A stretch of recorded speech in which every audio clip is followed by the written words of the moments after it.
To keep this moving, going to have Brian Brown come up from the Dave Cantin Group. Going to talk about some buy-sell agreements. I do want to thank them again for sponsoring lunch. So once after this we eat, you guys can thank them yourself. Thank you.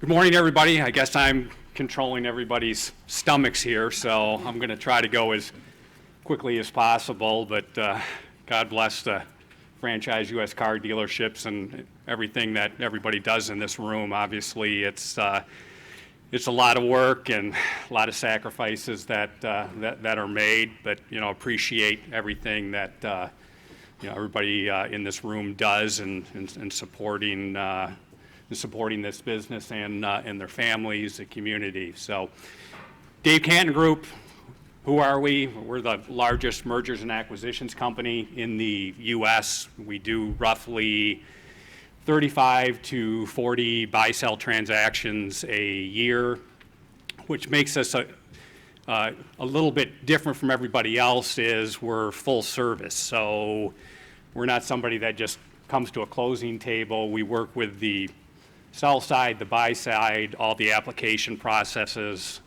all of the business plans, work with both sets of attorneys, accountants, and knock on wood, I hope this is real wood, we've yet to have a transaction not get to closing, and we take it very seriously.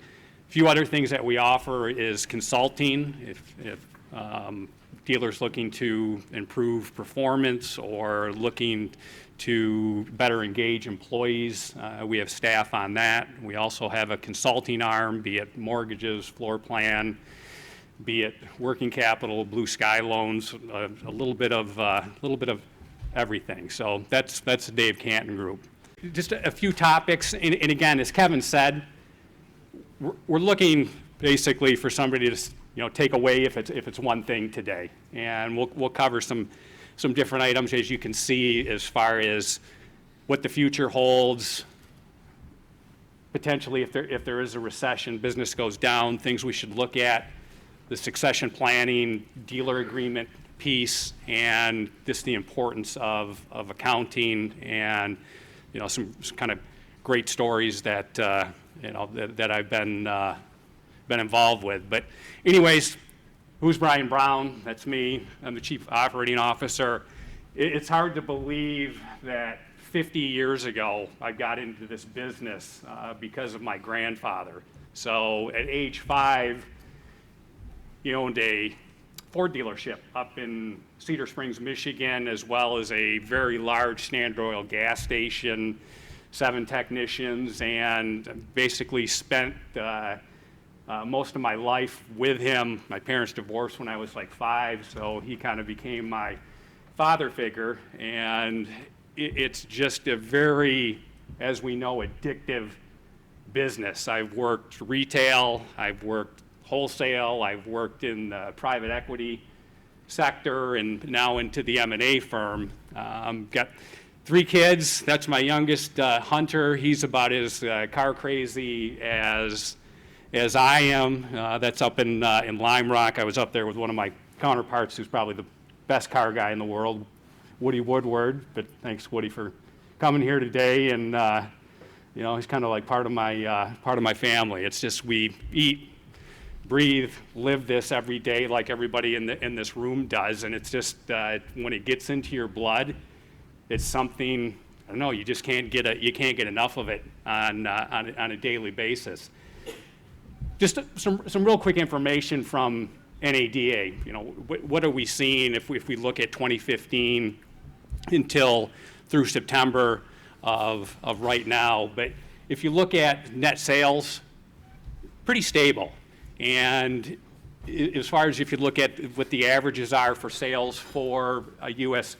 dealer, approximately $60 million in vehicles, parts, service, accessories, our F&I products, but very, very stable, and it looks as if 19 will be very similar to what we saw in 18. Total gross profit for the average dealership, $6.5 million. It's averaged roughly about 11% of net sales. Again, very stable from 15, and it's kind of the same thing speaks on 19 being similar to what we saw in 18. Total expenses, obviously, we're talking these prior presentations. Expenses have gone up a little bit, and you look at obviously all these new laws and legislations that have passed, it's going to further increase expenses in there. One of the things that we've seen is an increase as well in floor plan expense. Obviously, manufacturers pushing more and more products. Obviously, we'll talk a little bit about this volume game and this big push on inventory. But if we look again, 18 to 19, it looks pretty similar. But you can see it's continued to go up. So expense management, obviously, very key part of the business. And if you're not looking at expenses on a yearly basis with all of your vendors and shopping vendors, something that that should be done again on a yearly basis. Operating profit, and just as I mentioned, this is the biggest change to our business. What we used to be, gross gain. Let's make as much as we can on each customer each time that we can.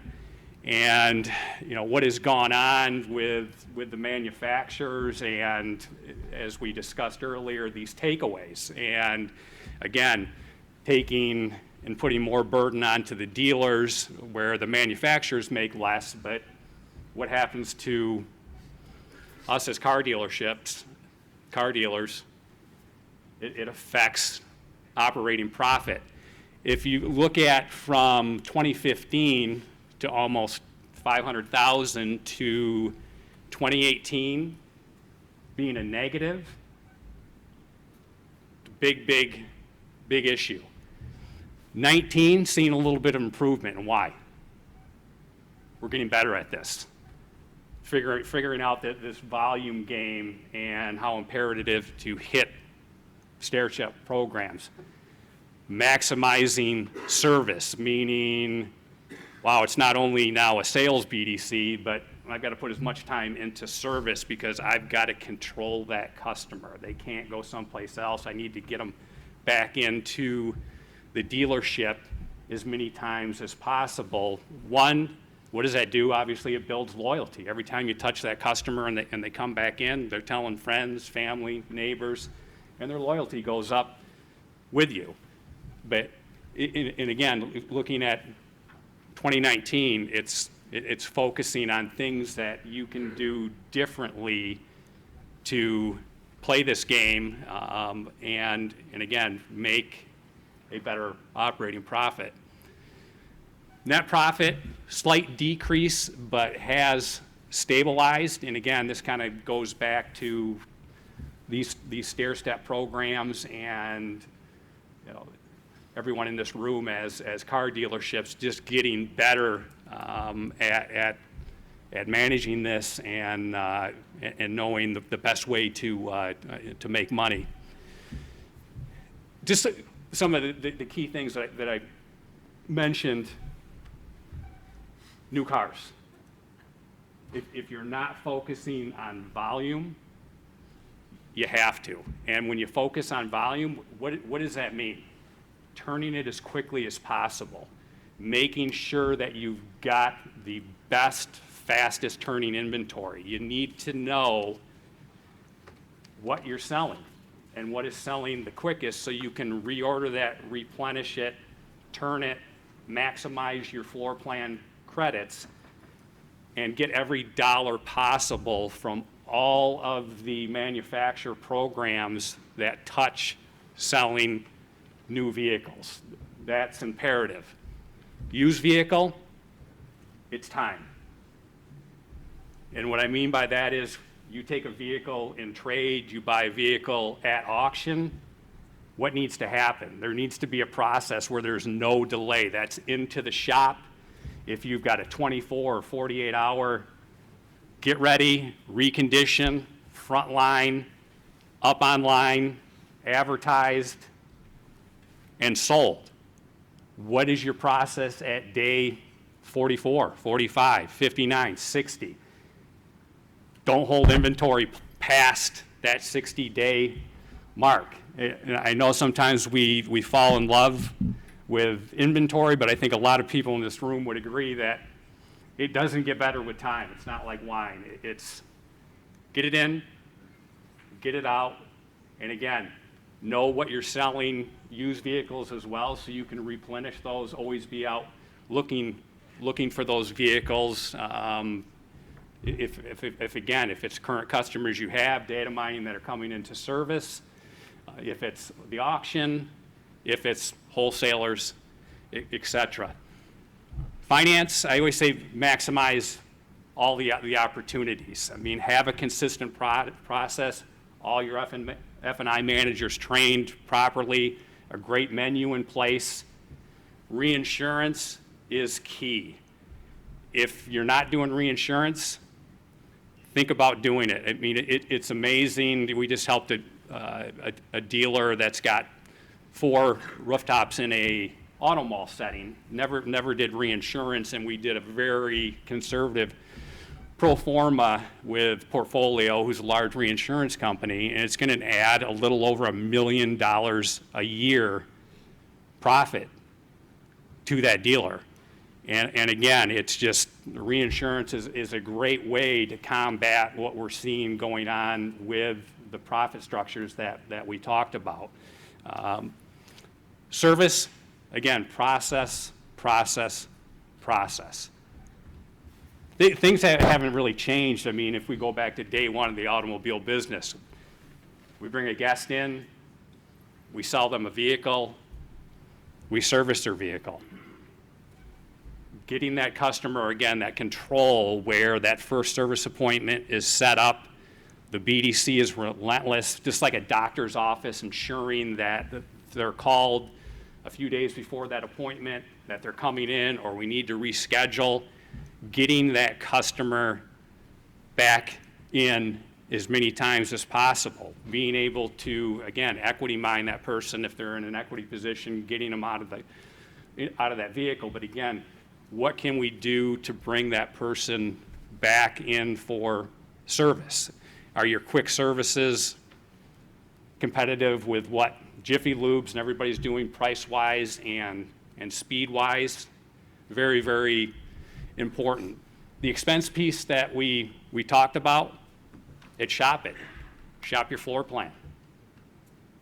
Blue sky, mortgages, any expense if it's garbage service. But it's amazing if you look at this on a regular basis and you do it yearly, it's staggering how much expense you can take out of the business. I see it all the time where somebody's like, well, I've been with this floor plan source for 20 years. They're great. You know, I've known them forever.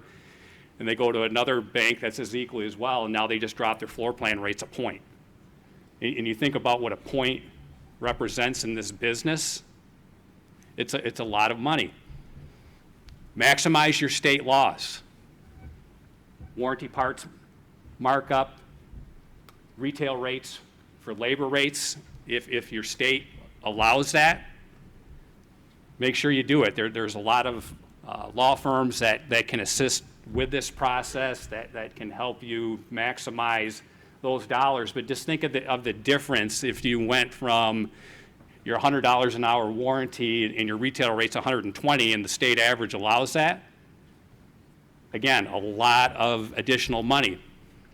Doc fees, prep fees. I mean, some states are very, very dealer friendly, where there's not a cap on doc fees and there's other fees that you can charge on the bill of sale. Know those state laws, know what you can charge, and maximize those laws so you get every possible penny that you should be getting. Minimizing risk, last two presenters, key. Again, understanding the laws, making sure that you have the right legal representation not a family friend that's an attorney, but the right attorney that specializes in this, where they're looking at your dealership, ensuring that your risk is minimized. And do the fundamentals brilliantly. And it's the basics. Again, I can't say it enough.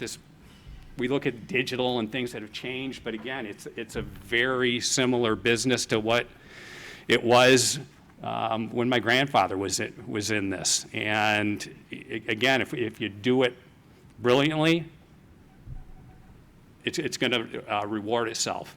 And I always say, data is the king. And what do you do with that data? You've got all these customers that are sitting in your CRM. What are you doing with those service customers that are in their vehicles from that 5 to 8 year period?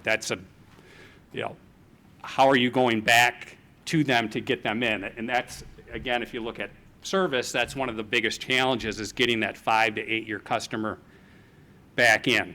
What are you doing with all of your sales customer data? Are you looking at what their average turn rates are on their vehicles, knowing when you should be talking to them about another vehicle?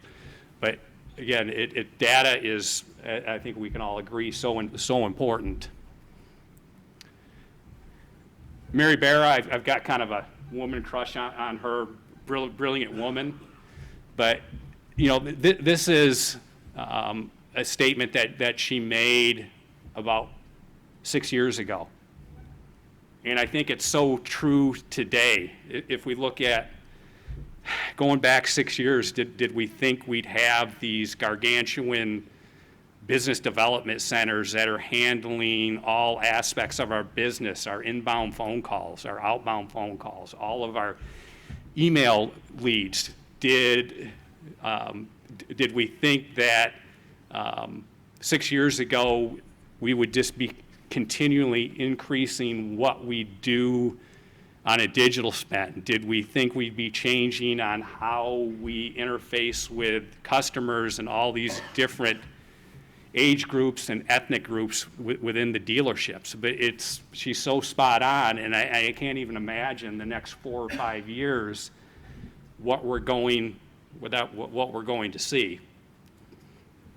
Mobility disruptors, a lot of things that go on out here, but probably haven't touched a lot of us yet. I mean, we've got Uber that are allowing people alternate ways of getting to point A to point B, but from a sales standpoint, there really hasn't been a lot of impact out there. Manufacturers are trying to figure this out as well. If you look at Lyft and General Motors investing $500 million, if you look at Porsche with Passport, a lot of manufacturers are jumping into this. So when this time comes and the future of mobility, if it's 10 years, if it's 15 years, that they're poised to be able to move quickly and ensure that they have a process in place that will support the dealers and also these mobility options. I put eBay Motors on here just because of some relationships that I've got with some dealers. I've got several people that I know that they have their entire new car inventory on eBay. And I have one friend of mine that does over 2,000 units a year on eBay.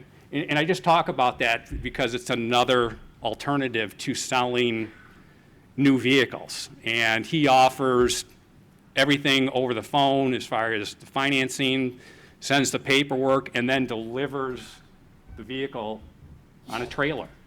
But kind of fascinating. But again, it's just maximizing things that are going out in the market.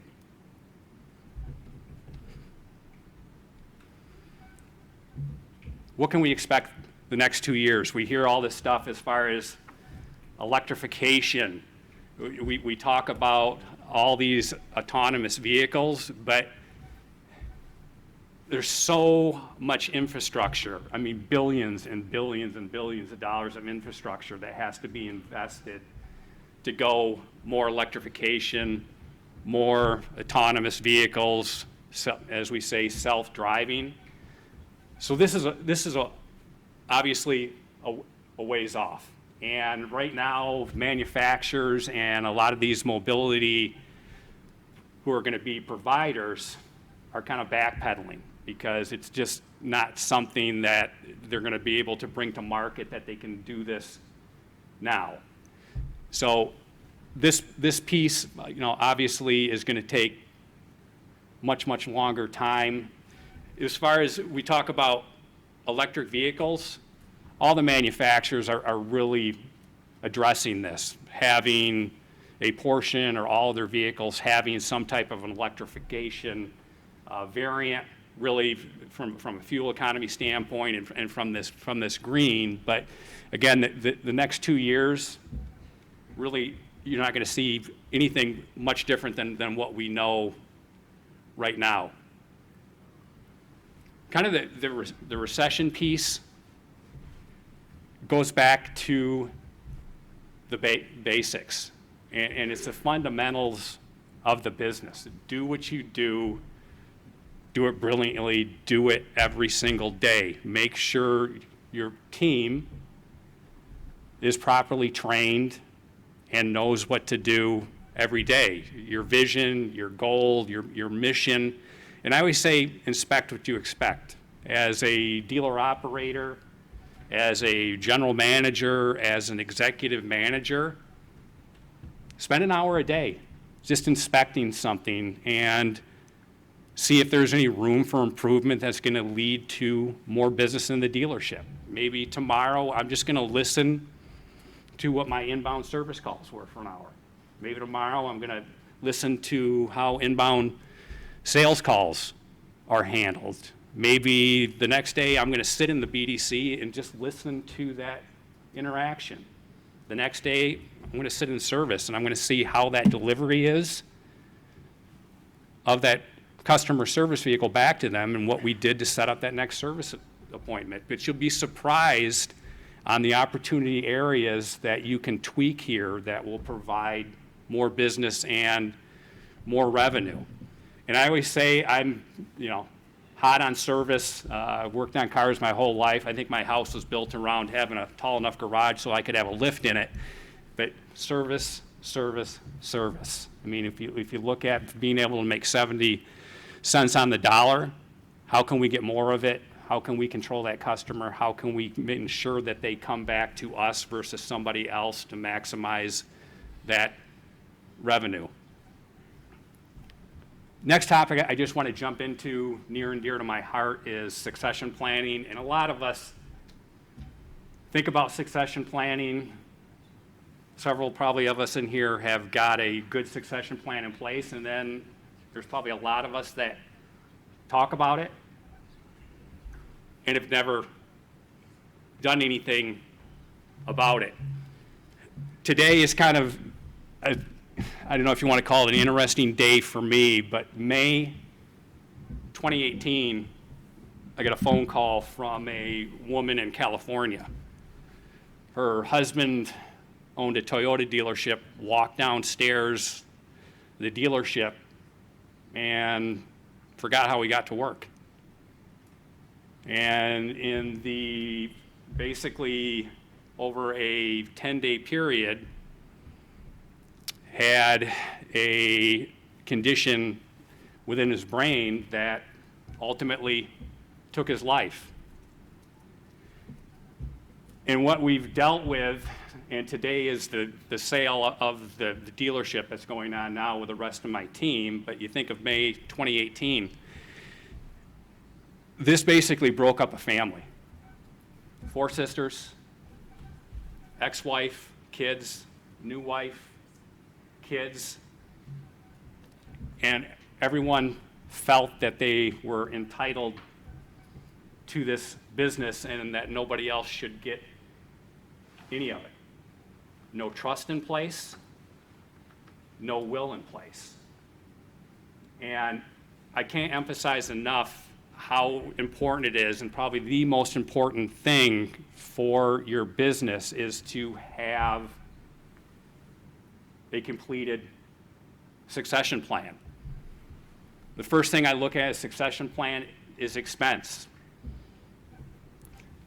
I know we hate expense, but it's probably a $25,000 to $50,000 expense to do a correct succession plan.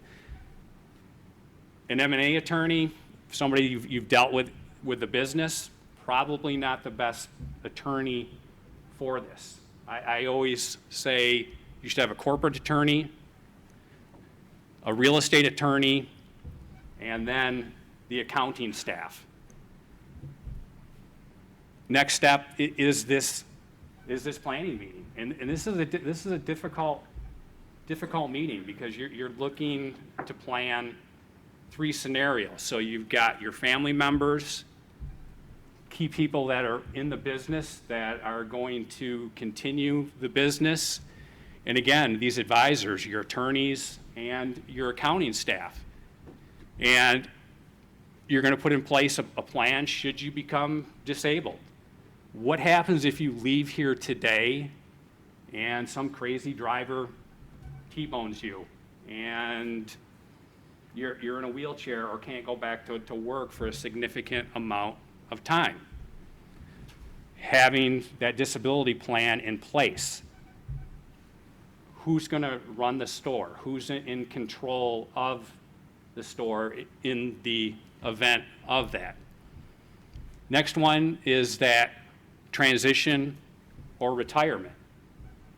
If you're at the point where you're thinking, I want to turn this over to my son or daughter, or I've had a staff of a general manager and sales manager that's been with me forever, what does that look like? And how does that ownership go to them? How do they buy in? If it is to sell, am I in the best position to sell the business? Is it set up correctly, LLC, S Corp, C Corp? What's the best? How do I minimize tax burdens? The third piece of this succession plan is the event of death. I mean, I think a lot of us probably heard this week about Tony DePaula, great car dealership up in Albany, died of a heart attack. And again, you have to prepare for the worst. And it's a difficult conversation. We all want to be able to live forever.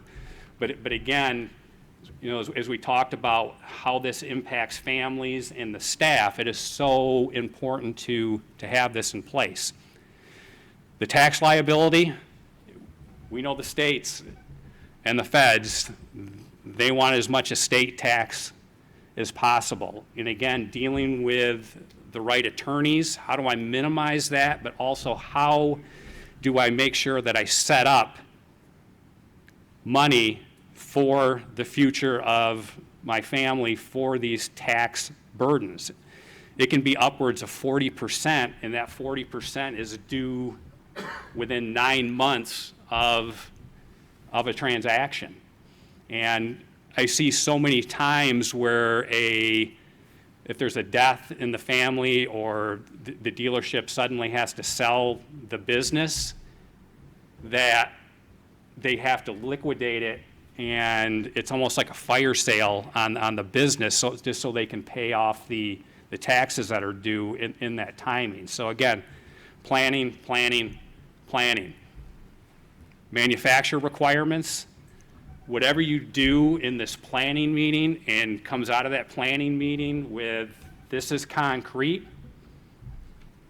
communicate that with the manufacturer, get their agreement, and get it in writing. And what I mean by that is, so if something does happen, or you're planning on somebody taking it over, you want to make sure that that manufacturer has approved that and they've provided the documents to you. I've seen situations where on a succession plan, a dealer exits wants a son or daughter to be part of it, and the manufacturer turns them down. You don't want to wait till that point in time. Again, it's doing it right now. But again, of everything we talk about today, because I just witnessed this on so many buy-sells that we're involved with, is just, key. Sales and service agreement. I always say, look at this. Obviously, could be 3 years, 4 years, 5 years. You get the standard sales and service agreement.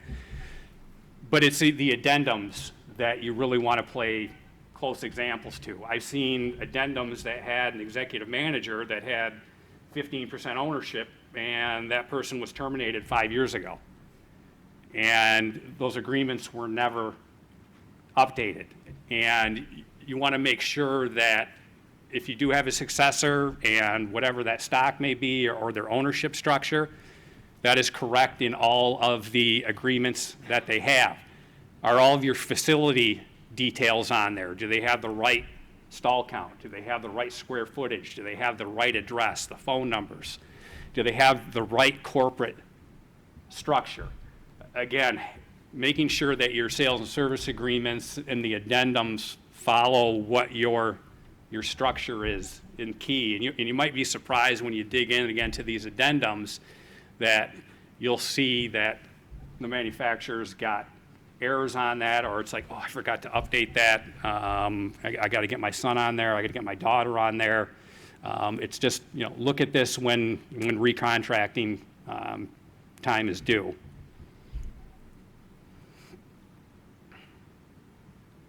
Accounting, I commend everybody. I love O'Connor Drew, and I deal with a lot of accountants. Frank O'Brien, we've known each other a long time, Kevin, but don't skimp on accounting. And the reason that I say that is it is very intricate. It is extremely specialized. And if you look at just the things that touch a franchise car dealer, it's not something for a general accountant or a CPA that's a friend of yours. It's having an accounting team that just specializes in automotive on here. I love quarterly audits. Some people want to do them once a year.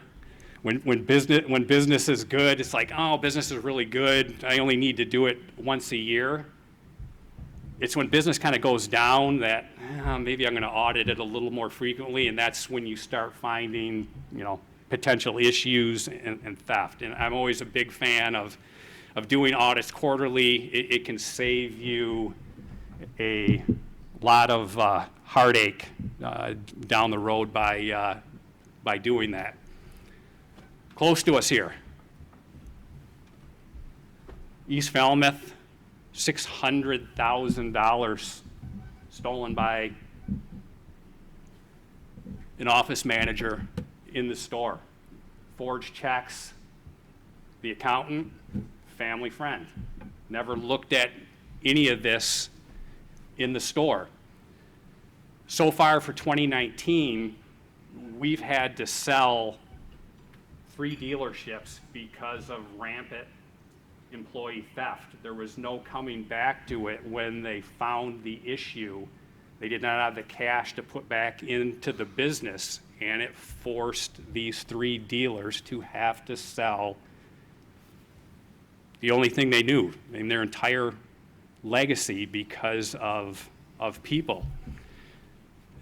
When we do an evaluation to determine if it's something we want to move forward with on a buy-sell, we've got a very large due diligence team, and we look at it almost as an automotive accountant, and we go through everything. And schedules, payables, receivables, financial statements, and we had 2 deals this year that there was so much theft that we couldn't touch them. One of them was a dealership up in Illinois where it was 6 people in the dealership, almost $2 million over a 4-year period. Again, family, friend who was an accountant. And both of these deals, it was so severe that the FBI had to come in and make arrests in the dealerships. And again, it just goes back to, I commend everybody using the right accounting staff, recognizing the importance of O'Connor Drew, but hopefully this just kind of really reiterates the point how important that is to have the best automotive accountants that you can have looking at your dealership.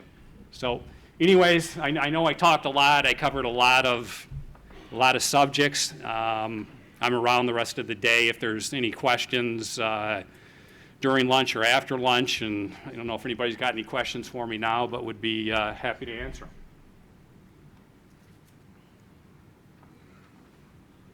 All right, appreciate it. Thank you, everyone.